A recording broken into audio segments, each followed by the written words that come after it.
a strapless gown. This fashion in bodies has faded, but I was glad of it then. It is true that in junior high the boys yelled dirty comments. They mooed like cows. They made milking gestures with their hands. But I believed that these immature oafs, as we called them, liked me. By the time I was out of school, everyone seemed to be telling me that I might enjoy certain privileges if I played my cards right. Once that idea got unpacked, it was more complicated than I guessed. What these privileges were, and where contempt hid in the granting of them, and what had to be paid for them anyway. People think they know all about this now, but they don't. Not exactly. I wanted to be an actress.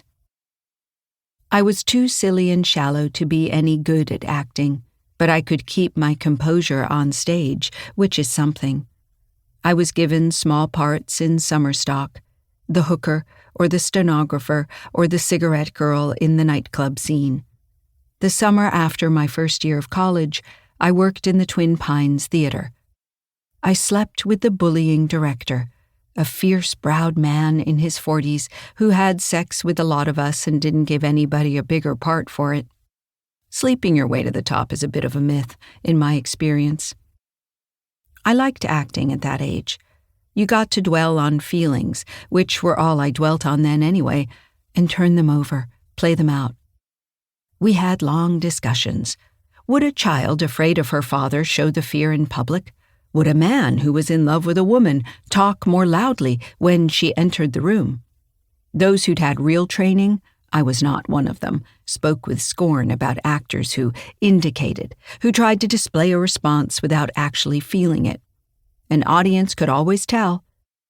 What was new to me here was the idea that insincerity was visible. I understood from this that in real life I was not getting away with as much as I thought. But otherwise, I was a little jerk. I was so hungry for glamour that I put a white streak in my brown hair.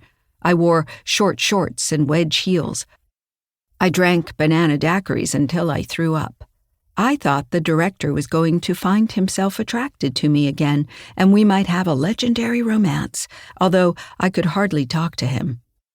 I didn't know anything. One of the other women told me about a job on a cruise liner. If I could dance a little, which I was always saying I could, I might be one of the girls strutting around in sequins in the musical revues they put on to keep the passengers from jumping overboard in boredom. I could get to Europe, to the Caribbean. They didn't pay you much, but you ate well. The woman who told me this was the director's new cookie, and I was not sure what she was really saying to me and in what spirit. We're artists, you're the showgirl, etc., but perhaps she did want to give me something. And I worked on cruise ships for years. I went to Nassau and Jamaica and Venezuela and through the Greek islands. I worked in clubs in Miami, too, walking around with a big feathered headdress on and the edges of my buns hanging out the back of my satin outfit.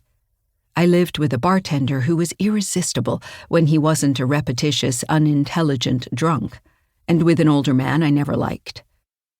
I was 27, getting old for this stuff, when I got work on a ship going through the Mediterranean, along the French Riviera and Monaco and Liguria. It was a French ship, and that was how I met my husband, who was the ship's purser. He was a soft-eyed man with a whimsical blonde mustache who looked wonderful in the white uniform of the cruise line. Everybody on the ship had a crush on Jean-Pierre.